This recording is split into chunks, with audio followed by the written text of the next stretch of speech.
السلام علیکم۔ مزید ایسی اسلامک ویڈیوز اور بیانات سننے کے لیے ہمارا YouTube channel tree of Islam T V subscribe کیجیے اور بیل آئیکن پر کلک کیجیے تاکہ ہماری ہر آنے والی ویڈیو آپ تک ایزیلی پہنچ سکے۔ سورہ یاسین بہت اہم سورت ہے۔ اس میں اللہ تعالیٰ نے واقعات بھی بیان کیے، اپنی قدرت کی باتیں بھی بیان کی، اور موت کے بعد دوبارہ زندگی پر جو اعتراضات ہوتے ہیں اس کو بھی اللہ نے بیان کیا۔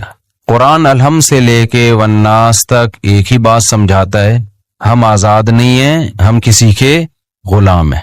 اچھا، اس دعوے میں جو سب سے بڑی رکاوٹ بنتی ہے نا، جو چیز اس بات کو سمجھنے میں، وہ یہ بنتی ہے کہ اگر کامیابی اس کا نام ہے کہ اللہ کی غلامی اختیار کی جائے، تو پھر وہ لوگ جو کافر ہیں، وہ غیر مسلم ہیں، وہ جو مانتے ہی نہیں اللہ کو، ان کی اتنی ترقی کیوں ہے؟ دیکھنے میں کامیاب کون لگتا ہے؟ وہ لوگ لگتے ہیں۔ قرآن ان مضامین کو بار بار دہراتا رہتا ہے۔ سورہ یاسین میں بھی اللہ نے دہرایا ہے کہ اس ظاہری ترقی سے، اس ظاہری چمک دھمک سے، اس ظاہری تعیش اور عیش پرستی سے دھوکہ مت کھاؤ۔ یہ دنیا امتحان گاہ ہے، ایگزامینیشن ہال ہے۔ ایگزامینیشن ہال میں رزلٹ اناؤنس نہیں ہوتا، رزلٹ کی اناؤنسمنٹ کے لیے اللہ نے آخرت کا دن رکھا ہے۔ آخرت قائم ہوگی تو اس کے لیے اللہ نے عقلی دلائل بھی دی۔ عقلی کا مطلب وہ دلائل جو کھوپڑی میں آتے ہیں، اور نقلی دلائل کہتے ہیں جو نقل، یعنی جو واقعات ہیں کہ کیسے کیسے پیغمبروں نے قوموں پہ محنت کی ہے، لیکن ان قوموں نے کیسی نالائقیاں ان کے سامنے کی اور کیسا ان کا برا انجام ہوا۔ تو ہم یہاں سے شروع کرتے ہیں۔ اللہ نے فرمایا وَاضْرِبْ لَهُمْ مَثَلًا أَصْحَابَ الْقَرْيَةِ، اے نبی آپ ان کو ایک بستی والوں کا واقعہ سنائیں۔ یہ حضرت عیسیٰ علیہ السلام کے دور کے قریب کی کوئی بستی ہے۔ اِذْ جَاءَهَا الْمُرْسَلُونَ، ان بستی والوں کے پاس پیغمبر آئے۔ اللہ نے 2 پیغمبروں کو بھیجا، قوم نے انکار کیا۔ فَعَزَّزْنَا بِثَالِثٍ، دونوں کو اللہ نے طاقت دی تیسرے کے ذریعے بھی۔ 3 پیغمبر ہو گئے۔ بنی اسرائیل میں نا ایک وقت میں کئی پیغمبر آئے ہیں، کئی پیغمبر آئے ہیں۔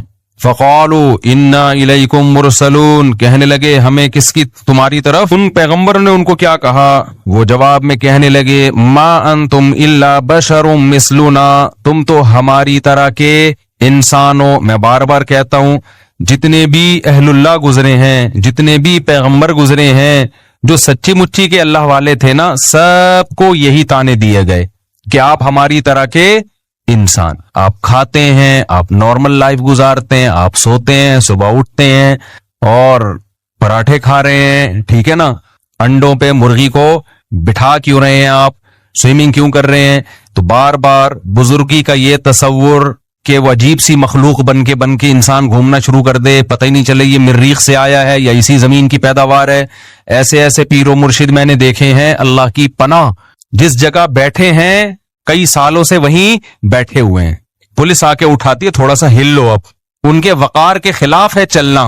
ایسے بیٹھے ہوئے ہیں بزرگ بن کے، شاید مر چکے ہوں، انتقال ہو گیا ہو، ویسے بیٹھے ہوئے ہوں، زمین کھانا شروع کر دیتی ہے، چپک گئے اندر، پولیس بھی نہیں اٹھا سکتی ان کو۔ تو بزرگ کا یہ مطلب ہرگز نہیں ہے۔ بزرگ کسے کہتے ہیں؟ الا ان اولیاء اللہ لا خوف علیہم ولا هم يحزنون الذین آمنوا وكانوا يتقون۔ عقیدہ صحیح کر لو اپنا اور کبیرہ گناہوں سے توبہ کر لو، بس بزرگ بن گئے، اور کچھ کرنے کی ضرورت نہیں ہے۔ باقی سارے جیسے نارمل رہتے ہیں، کاروبار کرتا ہے آدمی، صبح جاتا ہے دفتر سے، گھر آ کے بیوی سے پٹتا نہیں ہے، یعنی گھر آتا ہے، تھوڑا بہت بیگم سے اونچ نیچ بھی ہو جاتی ہے، کبھی محلے والوں سے، کبھی کرائے نہیں دے رہا مالک مکان وہ کرایہ دار، تو کبھی اس سے اونچی آواز سے بات ہو گئی۔ تو یہ جو نارمل ہوتے ہیں نا، یہی بزرگ ہوتے ہیں۔ کوئی الگ سے کوئی بزرگ مخلوق، بزرگ کو کبھی کبھی غصہ بھی آتا ہے، جب اس کے ساتھ کوئی بدتمیزی کرے گا تو اس کو چپیٹ بھی دیتا ہے کبھی کبھار وہ بیٹھ کے۔ ایسا بزرگ نہیں ہوتا کہ اتنے پولائٹ اخلاق کہ ان کے ساتھ جو مرضی کر لو ان کو غصہ نہیں آئے گا۔ یوٹیوب پہ ویڈیوز آ جاتی ہیں نا، کچھ چیخ رہا ہے، ابے یہ دیکھو اخلاق پہ بیانات کرتے ہیں، ابھی کیا کر رہے ہیں، یہ چیخ رہے ہیں۔ تو بھائی غلط ہو رہا ہے تو چیخے گا نہیں تو کیا کرے گا وہ؟ ایسا تصور بنا لیا ہے نا کہ بالکل یہ بلٹ پروف قسم کا بزرگ ہے، جس پہ کسی کا اثر ہی نہیں ہوتا۔ بلٹ پروف ہوتی ہے نا گاڑیاں، بم کا اثر نہیں، تو ان پہ کسی کی زبان کا اثر ہی نہیں ہوگا، ان کو کبھی بھی غصہ نہیں آئے گا۔ ایسا بالکل بھی نہیں ہے۔ ہمارے جب نبی صلی اللہ علیہ وسلم کو بھی جب بہت زیادہ کوئی غلط بات ہوتی تھی، آپ کو غصہ بھی آتا تھا۔ ہاں، بار بار غصہ آنا ہر وقت ایسے جیسے توے پہ بیٹھا ہوا ہے، یہ ٹھیک نہیں ہے۔ اچھا بھائی، تو انہوں نے کہا آپ تو ہماری طرح کے انسان ہیں. قالوا ربنا یعلم انا الیکم لمرسلون قالوا انا تطیرنا بکم. جب بھی پیغمبروں نے جا کے دعوت دی ہے نا تو ہوا یہ کہ خوشحال قوموں میں پیغمبر گئے تو اللہ کی طرف سے ان قوموں پہ آزمائشیں آنا شروع ہوئی, قحط سالی شروع ہو گئی کہ شاید اب یہ توجہ کریں اللہ کی طرف, ان کے مالوں کا نقصان ہونا شروع, تو انہوں نے یہ نقصان بھی پیغمبروں کے کھاتے میں ڈال دیا. معاذ اللہ تمہاری نحوست ہے, معاذ اللہ تم جب سے آئے ہو تو یہ معاملات ہو رہے. جیسے بہو جب نئی گھر میں آتی ہے اور اتفاق سے مالی اسباب کم ہو جائیں تو ساس کس پہ ڈال دیتی ہے؟ بہو کی نحوست. حالانکہ عین ممکن ہے بہو کے ساتھ ظلم کی نحوست ہو. کیا خیال ہے؟ ظلم ہو رہا ہو, اس کی وجہ سے اللہ نے مال میں برکت ختم. تو کسی کی وجہ سے کوئی نحوست نہیں ہوتی, حدیث میں صاف ہے لا طیرہ, کوئی نحوست نہیں ہے. نحوست صرف بدعمالیوں کی ہوتی ہے, اس کے علاوہ کسی چیز کی نحوست اسلام میں نہیں ہے. کوئی کالی بلی گزر گئی, کوئی کتا آ گیا, کوئی یہ ہو گیا, یہ کوئی نحوست وحوست نہیں ہوتی. نحوستیں ہوتی ہیں تو کس چیز کی بولو نا؟ بدعملی کی. بہو آنے سے اگر ظلم رزق گیا ہے تو اس کا مطلب اس کے ساتھ کوئی زیادتی ہو رہی ہے بہو کے ساتھ. سانس کے جاتے ہی ایک دم رزق کے دروازے کھل گئے تو سانس پہ نہ ڈالو کہ اس کی وجہ سے نہیں کھل رہے تھے, یہ کہی ہے تو کھل گئے دروازے. نہ نہ نہ بھائی, کوئی نیکی آپ نے کرنا شروع کر دی ہوگی, سمجھتے ہو, تو نہ سانس پہ ڈالو نہ بہو پہ ڈالو. یہ آج کل بہت ہو رہا ہے کہ اس کے آتے ہی یہ ہو گیا. بھائی وہ ویسے ہی ہو گیا تھا, اتفاق سے وہ اسی ٹائم پہ آ گئی. اب مجھے ایک بات بتاؤ, میں کسی کے گھر جاؤں, میں ایک جگہ کسی کے, زیادہ نہیں بتا, بہت لمبا بات ہو جائے, ہم کسی کے گھر گئے اور اتفاق سے وہاں کسی کو اللہ نہ کرے اللہ نے کیا کرنٹ لگ گیا. ارے یار مفتی صاحب جب آئے تھے تو کرنٹ لگا ہے, اس سے پہلے آج تک ہمارے گھر میں کسی کو کرنٹ نہیں لگا. یہ بلی ڈالنی تھی کہ الیکٹرک والوں پر ڈالنی تھی. الیکٹریشین جو گھر میں تاریں صحیح جوڑ کے نہیں گیا اس پہ ڈالنی تھی. ماں باپ جنہوں نے بچوں کی کیئر نہیں کی ان پہ ڈالنی تھی. ڈال کس پہ دی؟ یہ مفتی صاحب آئے تھے اسی دن کرنٹ لگا. او بھائی یہ اتفاق ہوتے ہیں, اس میں کسی پہ آپ بلی نہیں ڈال سکتے. حرام ہے, گناہ کبیرہ ہے, بدگمانی ہے, جائز نہیں ہے. چلو آگے. تو وہ کہنے لگے کہ آپ کی بدشگونی ہے, جب سے آپ لوگ آئے ہیں نا یہ کبھی قحط ہو رہا ہے, کبھی مال میں نقصان. حالانکہ اللہ ان کو متوجہ کر رہا ہے کہ ان کی بات مانو, لیکن انہوں نے کس پہ ڈال دیے؟ پیغمبروں پہ. ان کی وجہ سے ایسا ہو رہا ہے. تو کہنے لگے, پیغمبر نے فرمایا تمہاری نحوست تمہارے ساتھ ہے, یہ تمہاری بدعمالیوں کی نحوست ہے. وجاء من اقصى المدینة رجل یسعى. قوم کو وہ تینوں پیغمبر سمجھا رہے ہیں, قوم کی سمجھ میں نہیں آ رہا. ابھی کون سا علاقہ تھا, تاریخ خاموش ہے. بہت سے حضرات نے کہا انطاکیہ نہیں ہے ترکی کا, جہاں بھی زلزلہ آیا ہوا ہے, اس جگہ کا واقعہ ہے. اور ایک قبر بھی تھی وہاں پہ, میں جب چند سال پہلے گیا تھا تو وہ اس شخص کی قبر بتائی جاتی ہے. من اقصى المدینة رجل یسعى. قرآن کہتا ہے شہر کے کنارے سے ایک شخص دوڑتا ہوا آیا. تو وہ جو دوڑتا ہوا شخص آیا نا اس کی قبر بھی وہاں پر ہے. اب حقیقت ہے یا نہیں ہے, لیکن مشہور ہے کہ یہ اسی کی قبر ہے. مگر زلزلے میں وہ سب مٹی ہو گئے, وہ ساری تاریخی چیزیں ختم ہو گئی ہیں. زلزلہ بھی جو انطاکیہ میں آیا, تو قرآن کہتا ہے کہ شہر کے کنارے سے ایک شخص دوڑتا ہوا آیا. قال یا قوم اتبعوا المرسلین. کہنے لگا اے میری قوم یہ پیغمبر ہیں, ان کو فالو کرو, ان کا انکار مت کرو. کیسا جذبہ تھا اس میں. اس کو جب یقین ہو گیا نا یہ پیغمبر ہیں, تو قرآن کہہ رہے وہ چلتا ہوا نہیں آیا بلکہ دوڑتا ہوا. جو مبلغ ہے نا اس میں یہ جذبہ ہونا چاہیے کہ میں جلد سے جلد اپنی قوم کو جہنم کے عذاب سے بچا لوں, اس میں تاخیر نہ کروں. اس کا یہ جذبہ تھا. جو اسرائیلی روایات ہیں ان میں ہے, جس کے بارے میں حدیث میں آتا ہے کہ نہ ان کا انکار کرو نہ اقرار کرو, اور بیان کرنے میں کوئی حرج بھی نہیں ہے, نبی نے خود اجازت دی. تو تورات اور انجیل میں بھی ہے نا اس طرح کے واقعات. تو حبیب نجار اس کا نام ہے. نجار کہتے ہیں بڑھئی کو, بڑھئی کا کام کیا کرتا تھا, جس کو کیا کہتے ہیں, اب آج کل انگلش میں کیا کہتے ہیں, کارپینٹر تھا, نام اس کا حبیب تھا. تو وہ دوڑتا ہوا آیا اور کہنے لگا اے میری قوم پیغمبروں کی اتباع کرو. اتبعوا من لا يسألكم اجرا وهم مهتدون. دیکھو ان کے اندر دو ایسی چیزیں ہیں جس سے پتہ چلتا ہے کہ یہ واقعی پیغمبر ہیں. نمبر ایک, ان کی باتیں بالکل ٹھیک ہیں, یہ توحید کی دعوت دے رہے ہیں, زنا سے بچنے کی دعوت دے رہے ہیں, شراب سے بچنے کی دعوت دے رہے ہیں. اچھا ایک اور اہم پوائنٹ, بعض دفعہ باتیں تو ٹھیک ہوتی ہیں, لیکن میں بار بار ایک بیان میں کہتا ہوں نا, بیان میں ایک بات کہ بات ٹھیک ہوتی ہے لیکن اصل مقصد اپنا منجن بیچنا ہوتا ہے کہ نہیں ہوتا. جیسے بس والا جب بس میں چڑھتا ہے, بس میں جب آپ سفر کرتے ہیں, ایک بندہ چڑھتا تھا, ہمیں اب پتہ نہیں چڑھتے ہیں کہ نہیں چڑھتے, پہلے زمانے میں وہ پہلے نماز کی ترغیب دے گا, درود و سلام کا نذرانہ پیش کرے گا, پھر وغیرہ وغیرہ بہت ساری, آخر میں چندہ مانگنا شروع. یا پھر اپنی وہ ٹافی بیچنا کہ گلے کو صاف کرتی ہے, پھیپڑوں کو آرام پہنچاتی ہے, 5 روپے کی ٹافی ہے اور ٹی بی ختم کر دے گی, پھیپڑوں کا کینسر ختم کر دے گی. تو قیمت صرف کیا ہے؟ تو وہ لوگ بھی شروع میں وہ درود بھی پڑھ رہا ہوتا ہے, نماز روزے کی ترغیب بھی, باتیں ساری صحیح کر رہا ہے, لیکن مقصد کیا ہوتا ہے اس کا اپنا منجن. تو بعض دفعہ مذہب کا لیبل لگایا جاتا ہے, باتیں ساری صحیح ہوتی ہے, لیکن پیچھے کیا ہوتا ہے آپ کا مفاد, ریاست چاہیے یا پیسہ چاہیے ہوتا ہے. تو کتنا عقل مند تھا وہ شخص جو بڑھئی کا کام کرتا تھا, لیکن اس نے کہا ہے میری قوم یہ 2 صفات ان میں ایسی ہیں جن سے صاف پتہ چلتا ہے کہ یہ سچے لوگ ہیں, یہ جھوٹے نہیں ہیں. نمبر 1, یہ تم سے کوئی اجر کا مطالبہ نہیں کر رہے, اس دعوت میں ان کا دنیا کا کوئی فائدہ نہیں ہے بلکہ پوری قوم کی مخالفت. اس سے پہلے قرآن میں ہے کہ انہوں نے کہا کہ ہم آپ کو پتھروں سے مار کے ہلاک کر دیں گے, یہ دھمکیاں مل رہی تھی ان پیغمبروں کو, رجم کریں گے. سمجھ رہے ہو کہ نہیں سمجھ رہے؟ یعنی ایسے ہی قتل نہیں کریں گے, زمین میں گاڑ کے پتھروں سے مار کے ہلاک کر دیں گے اگر دعوت سے پیچھے نہیں ہٹے. اور وہ پھر بھی اپنی دعوت سے پیچھے نہیں ہٹے. تو اس شخص نے کہا کہ دیکھو اتنی بڑی موت کی دھمکی, اور وہ دھمکی پر غالب بھی ہے کہ یہ عمل کریں گے کیونکہ قوم زیادہ ہے, یہ کتنے ہیں, یہ تو تھوڑے سے ہیں. اتنی بڑی دھمکی, نہ ان کا پیسوں کا مفاد, نہ ان کو عہدہ چاہیے, نہ ریاست چاہیے, اور وہم مہتدون, اور بات بھی ان کی کیا ہے, درست ہے, خود بھی پھر اس پر خود بھی عمل کر رہے ہیں. تو ایسے لوگوں کی اتباع کیوں نہیں کرتے؟ سمجھ میں آ رہی ہے کہ نہیں آ رہی ہے؟ آج کے حالات میں ان آیتوں کو اپنے اوپر منطبق کریں. تو علماء آپ سے کیا کہتے ہیں بھائی کہ نماز پڑھو اور ہمیں 50 روپے دیا کرو ہر نماز کے. کیا ہو گیا میرے بھائی, 50 روپے دیا کرو. علماء یہ کہتے ہیں کہ روزہ رکھو اور ہر مولوی کو 1 روزے کے 100 روپے. کوئی فائدہ ہے آپ کے روزہ رکھنے سے مولوی صاحب کو یا علماء کو کوئی فائدہ ہے؟ تبلیغ والے کہتے ہیں 100 روزے کے لیے نکلو. تو کیا مطلب, جب نکلو گے تو گوشت سستا ہو جائے گا تبلیغ والوں کا, یہ ٹماٹر سستے ہو جائیں گے اس سے؟ کوئی اپنا کوئی کچھ بھی نہیں. وہ کہتے ہیں اپنا پیسہ لگاؤ, ہم بھی اپنا پیسہ لگا کے ہی آئے ہیں آپ کے گھر میں دعوت دینے کے لیے. تو بھائی علماء کا کوئی فائدہ نہیں ہے. آپ شراب چھوڑ دو, آپ زنا چھوڑ دو, عورتیں پردہ کر لیں, آپ رمضان کے روزے رکھ لو, آپ حج فرض ہو جائے تو حج کر لو, آپ داڑھی رکھ لو.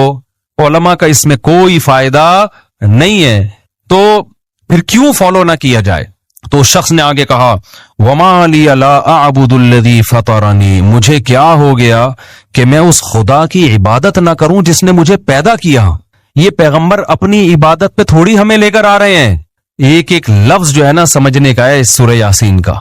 یہ پیغمبر ہمیں اپنا غلام نہیں بنا رہے, ہمیں اپنی عبادت پہ نہیں لا رہے. یہ نہیں کہہ رہے کہ ہمارے ہاتھ چوما کرو, ہمیں سجدہ کیا کرو. نا نا نا نا نا, یہ انٹروڈکشن کس کا کروا رہے ہیں؟ اللہ کا, جس نے پیدا کیا. کہہ رہے ہیں اس کی عبادت کرو. عیسائیت جو تباہ ہوئی ہے نا, اس میں ایک بڑا مسئلہ کیا ہوا, جب کوئی جرم کرتا پادری نے کہا میرے ہاتھ پہ آ کے توبہ کرو گے اور جرمانہ بھرو گے تو گناہ معاف ہوگا, ورنہ نہیں. حالانکہ عیسیٰ ابن مریم کی یہ تعلیمات نہیں تھی. عیسیٰ ابن مریم کی وہی تعلیمات تھی جو قرآن میں ہے, وَمَن يَعْمَلْ سُوءًا أَوْ يَظْلِمْ نَفْسَهُ ثُمَّ يَسْتَغْفِرِ اللَّهَ, گناہ کر کے خدا کو نہ. بھائی آپ نماز کے بعد مجھ سے ملیے گا, وہ جو بیٹھے ہوئے ہیں نا, ٹھیک ہے. تو گناہ کر کے اللہ نے کیا فرمایا, گناہ جو کرتا ہے ناراض کس کو کیا ہے؟ اللہ کو. تو مولوی کے ہاتھ پہ توبہ استغفار کرنے کی ضرورت نہیں ہے. گناہ کر کے ناراض کس کو کیا؟ اللہ کو. تو کس کے پاس جائے گا؟ اللہ کے پاس. تبھی ہم لوگوں سے منع کرتے ہیں بھائی اپنے گناہ آ کے ہمارے سامنے بیان نہ کیا کرو. ہاں علماء نے ایک بات لکھی ہے, کوئی گناہ اگر چھوٹ نہیں رہا نا, عادت پڑ گئی ہے, تو عادت چھڑوانے کے لیے کسی سے اصلاح لینی پڑتی ہے انسان کو. جیسے شراب کی عادت پڑ گئی تو آپ ڈاکٹر کو بتاتے ہو نا جی عادت پڑ گئی ہے, تو ڈاکٹر گائیڈ کرے گا بھئی یہ ہے, یہ آلٹرنیٹ ہے, ایسے کرو. تو ایسے ہی کسی گناہ کی عادت پڑ جائے تو کسی عالم کو اس غرض سے بتانا کہ حضرت مجبور ہو گیا, وہ چھوٹ نہیں رہا, آپ کوئی ایسا طریقہ بتا دیں جس سے یہ گناہ چھوٹ جائے. یہ جائز عمل ہے, اس کا اس سے کوئی تعلق نہیں ہے. لیکن علماء نے کہا ہے کہ وہ بھی جب بتایا جائے, جب پہلی دفعہ میں نہ بتایا جائے. پہلی دفعہ میں کوشش کرو خود ہی چھوڑ دو. اگر 2-3 دفعہ ہو گیا ہے پھر بتاؤ لازمی, کسی سے ہدایت لو, کیونکہ اس کا مطلب آپ سے نہیں چھوٹ رہا وہ گناہ. تو اب آپ کو کسی مرشد سے, کسی شیخ سے, کسی مینٹور سے آپ کو پوچھنا پڑے گا کہ بھئی یہ عادت پڑ چکی ہے تو مجھے کوئی ایسا طریقہ بتائیں جس سے میری یہ عادت چھوٹ جائے. جیسے ہوا ہے بہت سارے لوگوں کے گناہ چھوٹے ہیں جنہوں نے اہل اللہ سے تعلق قائم کیا. لیکن اصل کیا ہے, وَمَن يَعْمَلْ سُوءًا, قرآن کہہ رہے جو بھی گناہ کرے گا, ثُمَّ يَسْتَغْفِرِ اللَّهَ, پھر اللہ سے توبہ استغفار کرے، اے اللہ معاف کر دے، میں نے تجھے ناراض کیا، یجد اللہ غفور الرحیم، وہ اللہ کو غفور بھی پائے گا اور رحیم بھی۔ اس کے لیے کسی مذہبی رہنما کے پاس جانے کی ضرورت نہیں ہے، یہ بندہ اور اللہ کا بیچ میں کوئی واسطہ نہیں ہے، اللہ اور بندے کا معاملہ ہے۔ تو یہ تعلیم حضرت عیسیٰ کی بھی تھی، لیکن انہوں نے مذہبی رہنماؤں کو ایسا باپ بنا دیا نا کہ جی ان کے سامنے آ کے بھائی یہ کیا لگتا ہے کہ اس کے سامنے کیوں بتائیں، نافرمانی پادری کی تھوڑی ہوئی ہے، کس کی ہوئی ہے؟ خدا کی ہوئی ہے، تو آپ جانو خدا جانے، خدا کو بتاؤ جا کے۔ تو یہ قرآن کی تعلیمات۔ تو اس نوجوان نے کیا کہا، وَمَا لِيَ لَا أَعْبُدُ الَّذِي، ارے مجھے کیا ہو گیا، انداز دیکھو تبلیغ کا، مجھے کیا ہو گیا، لا اعبد الذی فطرنی، جس نے مجھے پیدا کیا، سب سے قریب ہے میرے، سب سے بڑا میرا محسن۔ ہم خود تھوڑی پیدا ہو گئے ہیں، اپنی قوم کو سمجھا رہا ہے کہ اے میری قوم، ہم آٹومیٹیکلی خود بخود پیدا نہیں ہو گئے، کوئی تو ہے نا جس نے بنایا ہے، جس نے ہمیں بنایا ہے یہ ہمیں اس کے قریب کر رہے ہیں، اس کی عبادت پہ لگا رہے ہیں۔ وَإِلَيْهِ تُرْجَعُونَ، اور ہم نے لوٹ کے بھی ادھر ہی جانا ہے۔ اینڈ ہمارا کیا ہوگا، یا تو اس دنیا میں ہمیشہ کے لیے آئے ہوتے، کبھی مرنا ہی نہ ہوتا، پھر جو مرضی کرتے، جانا بھی اینڈ میں کدھر ہے، خدا کو منہ دکھانا ہے، تو بچ کے جا کہاں سکتے ہیں؟ تو کتنی معقول بات کر رہے ہیں یہ پیغمبر، اس میں کون سی ایسی بات ہے جس کو غلط کہا جائے؟ دیکھو اس قوم کی کھوپڑی میں یہ باتیں نہیں آ رہی تھی، آپ لوگ کی کھوپڑی میں تو آ رہی ہے نا، کیا خیال ہے؟ تو پھر کر لو نا عمل میرے بھائی، برائی چھوڑ دو، توبہ کر لو اللہ سے، سارے لڑکیوں کے نمبر اپنے موبائل سے بلاک کر دو، وہ نہیں کریں گے، وہ نہیں کرے گا بھائی۔ تو ایسا دین اللہ کو کیا کرنا ہے بھائی، جب تم اپنی ساری خواہشات افطاری میں آ کے بیٹھ جاتے ہو پکوڑے کھانے کے لیے، تو پورے دین کو فالو کرنا پڑے گا۔ تو نکال دو اپنے موبائل سے، بلاک کر دو سب کچھ، صرف نکاح کا راستہ ہے آپ کے لیے، نکاح کے علاوہ کوئی اور راستہ اللہ نے حلال نہیں کیا، اس کا عذاب ہے، حساب دینا پڑے گا۔ یہ بھنگی اور چماروں کا کام ہے گرل فرینڈ رکھنا، جو پیغمبر اور پیغمبروں کے طریقے کو فالو کرتے ہیں وہ بھنگیوں اور چماروں والے کام نہیں رکھتے، گدھے گھوڑوں کا کام ہے فزیکل ریلیشن۔ انسان پیغمبروں کا جو راستہ ہے وہ انسانوں کا راستہ ہے، وہ صرف فزیکل ریلیشن نہیں ہے، وہ اصل میں ریلیشن ہے، جس کے بعد بہت سارے حقوق ایک دوسرے کے متوجہ ہو جاتے ہیں۔ سمجھتے ہو کہ نہیں سمجھتے؟ آگے چلتے ہم، انی آمنت بربکم فاسمعون۔ تو اس شخص نے کہا کہ اے میری قوم، میں اس خدا پر، شروع میں اس نے اپنے ایمان کو ظاہر نہیں کیا، اپنے ایمان کو چھپا کے نا اپنی قوم کو دعوت دی کہ بھئی ایسے کو ہم کیوں نہ مانیں۔ اس کے بعد جب قوم نے نہیں مانا تو اس نے صاف اعلان کر دیا، انی آمنت بربکم، دیکھو میں تمہارے رب پر ایمان لے آیا، اپنا رب نہیں کہہ رہا۔ کیا مطلب؟ تم بھی لے کر آؤ نا، وہ صرف میرا تھوڑی ہے، وہ تمہارا بھی ہے۔ فاسمعون، لہذا تم سن لو۔ قوم نے قتل کر دیا اس کو۔ ایسے موقع پہ کسی غیر مسلم کے لیے ایمان چھپانا جائز ہے جب اسے قتل کا خطرہ ہو، لیکن عظیمت کیا ہے، فضیلت کس میں ہے؟ نہ چھپائے اور شہید ہو جائے۔ کچھ گناہ ایسے ہیں کہ مجبوری میں وہ گناہ ہی نہیں رہتے، کچھ گناہ ایسے ہیں کہ مجبوری میں وہ جائز تو ہو جاتے ہیں لیکن افضل نہیں ہوتے۔ اب یہ فقہ میں نا، اصول فقہ جنہوں نے پڑھا ہوا ہوتا ہے وہ قرآن و سنت کی روشنی میں وہ سمجھتے ہیں کہ کون سے گناہ ایسے ہیں۔ آپ بھوک سے مر رہے ہو، خطرہ ہے کہ جان سے ہاتھ نہ دھو بیٹھو، اور آپ کے پاس حرام گوشت ہے تو وہ حرام گوشت کھانا آپ کے لیے حلال ہے، نہیں کھاؤ گے مرو گے، خودکشی کا گناہ ہوگا۔ وہاں جان بچانا فرض ہے، سمجھتے ہو؟ کھانا فرض ہو جائے، صرف حلال نہیں ہوگا بلکہ کیا ہو جائے گا؟ فرض ہو جائے گا۔ آپ کی جیب میں پیسے ختم، بھوک سے بلک رہے ہو، پیسے ہی نہیں ہیں، مر رہے ہو، سامنے نظر آئی ایک تندور نظر آیا، روٹیاں گرم گرم، خوشبو سے کلابازیاں کھانا آپ نے شروع کر دی۔ اب آپ نے بیان سنا ہے چوری کرنا بہت بڑا جرم ہے، اور بالآخر آپ آہستہ آہستہ آپ کا انا للہ ہونے لگا بھوک سے، تو وہاں آپ پہ چوری کرنا فرض ہو جائے گا۔ ڈکیتیاں نہ کرنا شروع کر دیں کہ کل سے بے روزگاری میں بندوقیں لے کے، ٹھیک ہے، اتنی چوری کہ جس سے موت سے بچ جائے۔ تو یہ صرف جائز نہیں ہو جائے گا چوری کرنا، بلکہ یہاں چوری کرنا آپ پر واجب ہو جائے گا۔ شریعت کہے گی بھائی تو جان بچا، اگر تیرے پاس پیسے نہیں ہے کسی طرح جا تندور پہ کسی طرح لڑ کے روٹی لے کے کھا لے، جان بچ جائے گی۔ پھر کیا ہوگا جب بچ جائے گی؟ پھر کوشش کر اب اس کے پیسے کیسے ادا کرنے میں، معاف نہیں ہوں گے وہ پیسے۔ اس کو بول دے بھائی میں مر رہا تھا، میں نے کھا لیا، جو اکھاڑنا ہے اکھاڑ لے، ٹھیک ہے نا۔ باقی یہ کہ معاف کر دے تو اچھا ہے، نہیں تو پھر میں مزدوری کروں گا، جب پیسے ویسے ہوں گے تو میں نے ڈائری میں نوٹ کر لیا یا میں نے دماغ میں نوٹ کر لیا ہے کہ اتنے پیسے میں نے تجھے دینے، وہ پیسے اس کے اوپر واجب ہو جائیں گے، لیکن ایسے موقع پہ چوری کرنا کیا ہو جائے گا؟ فرض۔ لیکن رمضان کا روزہ اگر کوئی آپ سے کہتا ہے توڑ دو، بندوق رکھ دی، تو علماء نے فقہا بیان کرتے ہیں کہ توڑنا جائز تو ہے، لیکن اگر نہیں توڑو گے، ڈٹ جاؤ گے، تو شہادت کا ثواب ملے گا۔ سمجھتے ہو گے نہیں سمجھتے؟ اب یہ مسائل میں باریک فرق ہے، اسی کے لیے علم حاصل کیا جاتا ہے۔ جن کے پاس نالج نہیں ہوتی، پراپر وے میں علم حاصل نہیں کیا، وہ سب مسائل کو آپس میں کیا کر دیتے ہیں؟ گڑمٹ۔ اسی طرح یاد رکھو کہ اگر کسی نے آپ کو گن پوائنٹ پہ بولا کہ کافر بن جاؤ، کلمہ کفر زبان سے بولو میں ہندو ہوں، بولو میں عیسائی ہوں، اسلام چھوڑ دو، تو جان بچانے کے لیے اسلام چھوڑنا ایسے موقع پہ اوپر سے، دل سے نہیں، صرف زبان سے کلمہ کفر کہنا کیا ہو جائے گا؟ جائز۔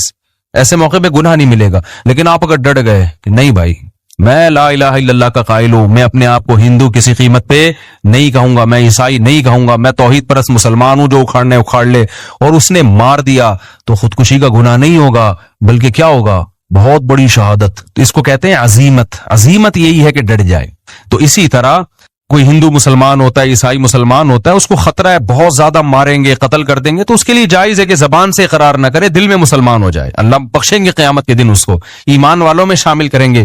لیکن اگر وہ ڈر جاتا ہے کہ نہیں بھائی مجھے مار دو، میں شہادت کے لیے تیار ہوں، تو یہ بہت بڑی شہادت ہے، اس میں بہت بڑا اجر ملے گا، جیسے کہ اس کو ملا۔ یہ ڈٹ گیا، ڈٹنے سے فائدہ ہوتا ہے کہ موٹیویشن بہت ملتی ہے سامنے والے کو، یار اتنا مضبوط تو کچھ ہوگا نا، اس میں جان ہوگی اس مذہب میں، تبھی تو ڈٹ گیا ہے۔ تو وہ جو نجار تھا نا، وہ بھی ڈٹ گیا۔ جب قوم پیغمبروں کو دھمکیاں دے رہی تھی ہم پتھروں سے مار کے ہلاک کریں گے، تو اس کو تو زیادہ دھمکیاں دیں گے، تو ہماری قوم کا آدمی ہے بھائی، تو ادھر کیسے چلا گیا؟ تو اس نے کہا انی آمنت بربکم فاسمعون، میں رب پہ ایمان لے آیا ہوں۔ جیسے حضرت عمر ڈٹ گئے تھے نا، نبی کے دور میں جب مکہ میں لوگ مسلمان ہو رہے تھے تو چھپ کے مسلمان ہوتے تھے، کیونکہ بہت زیادہ خطرات تھے، بہت ظلم ہوتا تھا جو مسلمان ہو جاتے۔ حضرت عمر جب مسلمان ہوئے نا، تو مسجد حرام میں جا کے اعلان کر دیا کہ میں کیا ہو گیا ہوں؟ مسلمان ہو گیا ہوں، ایسی کی تیسی، جو اکھاڑنا ہے آ کے اکھاڑ لو۔ بلکہ بولا کہ جس کو اپنی بیوی کو بیوہ کروانا ہے تشریف لا سکتا ہے وہ، یعنی الٹا ان کو دھمکیاں دینا شروع کر دی۔ جس کو اپنے بچے یتیم کروانے کا شوق ہے مارکیٹ میں آ جائے، میں ہو گیا ہوں مسلمان، آ جائے، ٹھیک ہے نا۔ اور جس کو شوق ہے کہ بیوی بیوہ ہو جائے، تو وہ بھی مجھے آ کے روک سکتا ہے۔ ہم یہی نماز پڑھے گا، تو یہ طاقت تھی، تبھی تو نبی نے دعا مانگی تھی، اے اللہ ابو جہل کے ذریعے اسلام کو طاقت دے، یا عمر بن خطاب کے ذریعے۔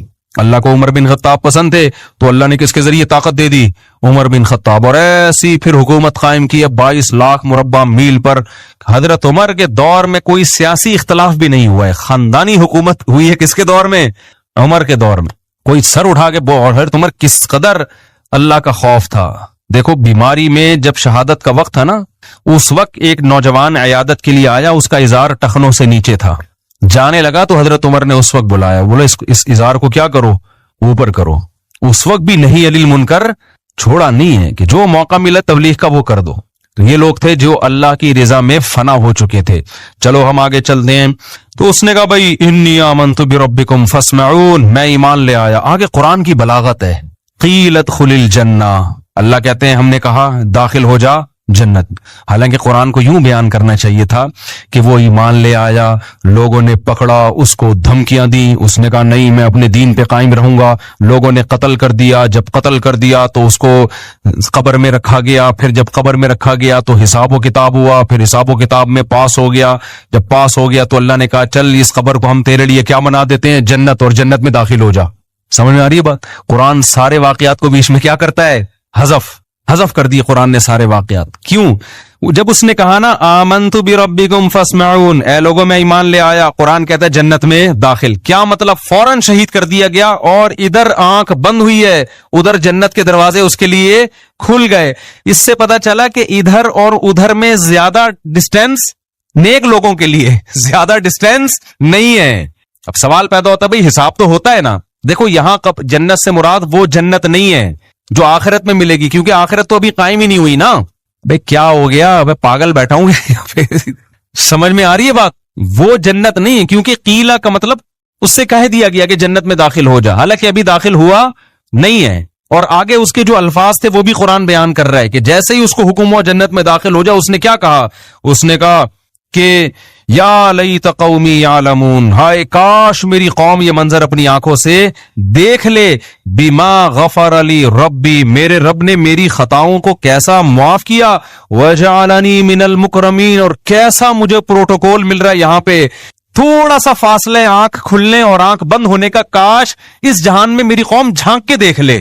اس کو بھی افسوس ہو رہا تھا نا، خیر خواہی اتنی تھی، دیکھو قوم نے قتل بھی کر دیا نا، تو بھی یہ نہیں کہہ رہا قتل ہونے کے بعد اللہ کرے یہ بھی مرے، بلکہ کہہ رہا ان بے وقوفوں کو کتنی بڑی خیر سے محروم ہو رہے ہیں، ان کو نہیں پتا کہ انہوں نے مجھے قتل کر کے کیسے خوبصورت جنت میں داخلے کا ذریعہ بن گیا، اور یہ کاش آنکھ بند ہو اور یہ دیکھ لیں گے تو ایسا کبھی بھی نہیں کریں گے۔ لیکن اللہ اپنے اصولوں پہ کتنا مضبوط ہے، اللہ اس سے پردے نہیں اٹھاتا۔ اللہ کہتے ہیں آنکھ بند ہوئی تو پھر نہیں ہوگا، آنکھ جب تک کھلی ہوئی ہے نا اس وقت تک توبہ کا دروازہ کھلا ہوا ہے، آنکھ بند ہوئی یا بند ہونے کے قریب ہو گئی، آدھی کھلی ہوئی آدھی بند ہے، تب بھی توبہ کا دروازہ کیا ہے، کیونکہ جب مرنے لگتا ہے نا انسان تو آدھا برزخ میں ہوتا ہے، آدھا کہاں ہوتا ہے، اس دنیا میں ہوتا ہے۔ دیکھو جب ہم سوتے ہیں ایک کیفیت ہوتی ہے، پورا عالم خواب میں ہوتے ہیں، ایک وہ کیفیت ہوتی ہے اس میں ہمیں اس دنیا کا کچھ بھی پتا نہیں ہوتا، خراٹے لے کے سو رہے ہوتے ہیں نا، اس میں اگر کوئی خاتون کا شوہر دوسری شادی بھی کر لے ان کو نہیں پتا چلتا، اس میں سانس آ گئی آپ سے ملنے کے لیے آپ کو بالکل بھی ہوش، بالکل ٹینشن ہی نہیں لیتے، آپ خراٹے لے کے سو رہے ہیں، سانس آ جائیں سالے آ جائیں بیٹھ کے آپ کی غیبتیں شروع کر دیں، آپ عالم خواب میں ہوتے ہو، اس دنیا میں نہیں۔ ایک یہ ہوتا ہے کہ پورے اس دنیا میں ہوتے ہو، پورے جاگ رہے ہوتے، کوئی غنودگی نہیں، کوئی دائیں بائیں گر نہیں رہے، وہاں کا کچھ نہیں پتا ہوتا عالم خواب کا، ایسا ہی ہے نا۔ لیکن ایک بیچ کی کیفیت ہوتی ہے، ابھی سونے کے قریب جا رہا ہے، کچھ یہاں سے بھی کنیکشن ہے اور کچھ خواب سے بھی ہوتا ہے نا، بیچ کی حالت میں پتہ ہی نہیں چل رہا ہوتا کم بخت جاگ رہا ہے کہ سو رہا ہے، آدھی باتیں ادھر کی کر رہا ہوتا ہے، یہ بیچ کی کیفیت ہے۔ بالکل موت کے وقت بھی یہی بیچ کی ایک کیفیت آتی ہے، تھوڑی دیر کے لیے میت پر جب ہم دنیا سے جاتے ہیں نا، ایک کیفیت ہوتی ہے پورے یہاں پر ہوتے ہیں اس جہان میں، وہاں سے ابھی کنیکشن بحال بولو نہیں، ایسی کنڈیشن میں توبہ قبول ہوگی، اللہ مہلت دیتا ہے اب توبہ کر لے، اے اللہ جو کچھ ہوا معاف کر دے، اگر مجھے زندگی ملی آئندہ میں ان گناہوں کے قریب نہیں جاؤں گا، معاف کرے گا اللہ۔ لیکن بدبخت لوگ توبہ کرتے نہیں ہیں، کیوں؟ اللہ کے وعدوں پہ ان کو یقین ہی نہیں۔ کتنے کافر ہیں، مرتے ہوئے ان سے کہا گیا اب تو مسلمان ہو جاؤ، انہوں نے کہا نہیں بھائی، نبی کے چچا تھے نا، ان سے کہا گیا کہ اب اسلام قبول کر لیں، انہوں نے کہا نہیں۔ لوگ بولیں گے کہ بھئی یہ موت کے ڈر سے باپ دادا کے دین کو قبول کر چھوڑ رہا ہے۔ ایک کیفیت ہوتی ہے جب آپ پورے اس جہاں میں چلے جائیں، اس وقت بھی توبہ قبول نہیں ہوتی۔ ایک بیچ کی کیفیت ہوتی ہے کہ آدھے یہاں ہیں اور آدھے عالم برزخ کے حالات نظر آنا شروع، اس وقت بھی توبہ قبول نہیں ہوتی، اس کو کہتے ہیں غرغرے کی کیفیت۔ حدیث میں آتا ہے ان اللہ یقبل توبۃ عبدہ ما لم یغرغر، اللہ اس وقت تک بندے کی توبہ قبول کرتا ہے جب تک وہ غرغرے کی کیفیت میں نہیں ہوتا۔ فرعون جب ڈوبنے لگا نا غرغرے کی کیفیت میں آیا ہے، پھر توبہ قبول نہیں ہوئی ہے۔ تو اب یہ قرآن نے بیچ کا حصہ کیوں حذف کر دیا؟ یہ بتانے کے لیے کہ ادھر اس کی روح نکلی ہے اور ادھر اللہ نے اس کو برزخ کی جو جنت ہے، اصل جنت تو آخرت میں ہے، لیکن قبر ہی کو اور جو عالم برزخ ہے اسی کو اللہ تعالیٰ عزت کی جگہ بنا دیتے ہیں۔ اس آیت سے عذاب قبر اور ثواب قبر بھی ثابت ہوتا ہے۔ بہت سے لوگ کہتے ہیں موت کے بعد کچھ بھی نہیں ہے، وہ تو آخرت میں ہی ہوگا۔ نا نا نا نا نا، نیک لوگوں کا اکرام موت کے فوراً بعد شروع ہو جاتا ہے، اور ایسا معلوم ہوتا ہے کہ اس کی کو جو اللہ نے عزت دی وہ قبر میں جانے سے پہلے دی ہے، ورنہ تو قبر میں فرشتے آتے ہیں نا، سوال پوچھتے ہیں، تو اس کو اللہ نے، یا ہو سکتا ہے یہ ہر شہید کے ساتھ ہو، احادیث سے پتہ چلتا ہے کہ ہر شہید کے ساتھ ایسا ہوتا ہے کہ قبر میں جانے کا انتظار نہیں کیا جاتا اس کے لیے، ادھر شہید کے خون کا قطرہ زمین پہ گرا، ادھر اس کی روح نکلی اور ادھر اس کا اعزاز و اکرام شروع ہو جاتا ہے۔ اور عام نیک لوگوں کے بارے میں بھی ہے کہ ٹھیک ہے حساب و کتاب تو قبر میں ہوگا، لیکن اللہ کو چونکہ پتا ہے کہ یہ نیک بندہ ہے، تو جو موت کے وقت فرشتے آتے ہیں نا اس کی روح قبض کرنے کے لیے، وہ فرشتے ہی بڑے مبارک فرشتے ہوتے ہیں، اور اس وقت انسان کو اندازہ ہو جاتا ہے کہ میرا ٹھکانہ جنت ہے یا جہنم۔ سورہ واقعہ میں بھی اللہ نے اس مضمون کو بیان کیا، سورہ نازعات میں بھی، جو روح قبض کرنے کے لیے فرشتے آتے ہیں نا، اگر وہ اکرام والے فرشتے ہیں تو سمجھ جاؤ کہ کہاں جا رہا ہے یہ اچھا ٹھکانہ، اور اگر وہ فرشتے ہی ایک جلاد بن کے آئے ہیں ان کی شکلیں خوفناک ہیں، تو یہ خود اس کی علامت ہوتی ہے کہ اس کا ٹھکانہ اچھا نہیں ہے۔ تو قرآن کہتا ہے قال یا لیت قومی یعلمون، وہ شخص کہنے لگا ہائے کاش میری قوم کو پتہ چل جائے۔ ادھر توجہ رکھیں، ہائے کاش میری قوم کو پتہ چل جائے۔ بما غفر علی ربی وجعلنی من المکرمین، کہ میرے رب نے میری خطاؤں کو بھی معاف کر دیا اور مجھے کیسا عزت دار لوگوں میں شامل۔ کیا مطلب؟ یہاں آ کے ایک پورا ایک لوگ ہیں، روحیں ہیں جو سب مکرمین میں ہیں، جتنے اچھے لوگ اللہ نے مجھے بھی انہی میں کر دیا ہے۔ تو وہ ترس کھا رہا ہے، اور قوم کیا سمجھ رہی ہے؟ ہم نے کیا کر دیا؟ بندہ مار دیا۔ تو آپ نے مار کے اس پر ظلم نہیں کیا، کس پہ ظلم کیا ہے؟ اپنی جان پہ ظلم کیا ہے آپ نے۔ تو قرآن کہتا ہے وما انزلنا على قومه من بعده من جند من السماء وما كنا منزلين، جب اس کو شہید کیا نا قوم نے، تو اللہ کہتے ہیں ہم نے اس قوم پر تباہ کرنے کے لیے آسمان سے کوئی بڑے بڑے لشکر نہیں بھیجے، نہ ہمارا لشکروں کو بھیجنے کا ارادہ تھا۔ ان کانت الا صیحۃ واحدہ، فرشتے نے ایک زوردار چیخ ماری ہے، فاذا هم خامدون، اچانک وہ بجھ گئے۔ بجھتا کون ہے؟ انسان بجھتا ہے یا آگ بجھتی ہے؟ بولو، آگ۔ انسان تو نہیں بجھتے۔ ان کے لیے تو یہ لفظ ہونا چاہیے تھا کہ سارے مر گئے، لیکن اللہ کیا کہہ رہے ہیں؟ اچانک سارے بجھ گئے۔ یہ بلاغت ہے۔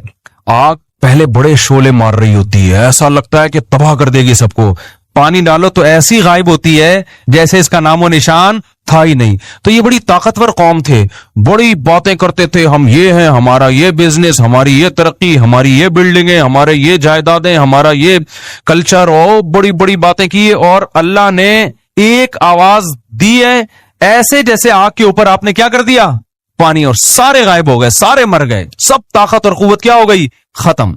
السلام علیکم۔ مزید ایسی اسلامک ویڈیوز اور بیانات سننے کے لیے ہمارا YouTube channel tree of Islam T V subscribe کیجیے اور بیل آئیکن پر کلک کیجیے تاکہ ہماری ہر آنے والی ویڈیو آپ تک ایزیلی پہنچ سکے۔